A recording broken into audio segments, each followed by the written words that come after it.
पिस्तौल में कदम नहीं जाई तो छेद दिया दुख दलितर खेत दी बुझाई सभा के बड़ तारे काम नहीं खे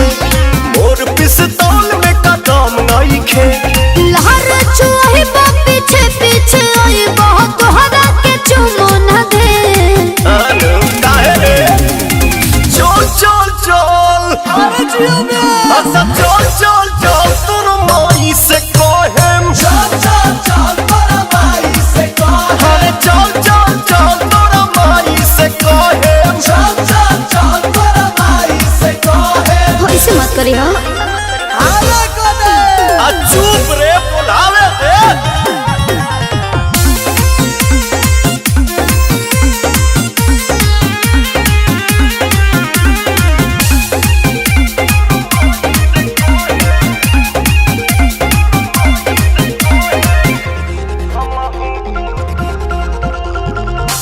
हमहू तो लइके बनी खेते ले दुश्मन खानी दोसरा पलुटावता रे रानी रे अपन जवानी जा जा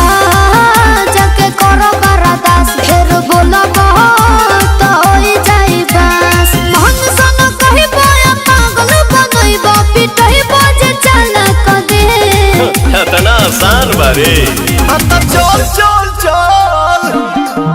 हता चल चल चल तोरा माई से कहेम चल चल चल तोरा माई से कहे अरे चल चल चल तोरा माई से कहेम चल चल चल तोरा माई से कहे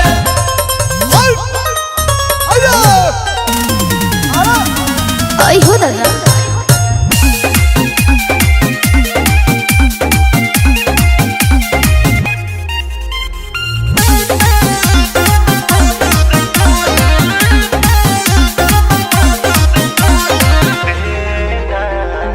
माने न मनवा माया कहते तनिका सताया कहते प्रिंस पिरियन सुदी पकलाते नया कहते सुना है ना जाई बदली बाबू होलिया तोहारी से रनी के न कर तू शिकार हटे याद तक करब न प्यार तोरा जसला फोन से डरे आता चल चल चल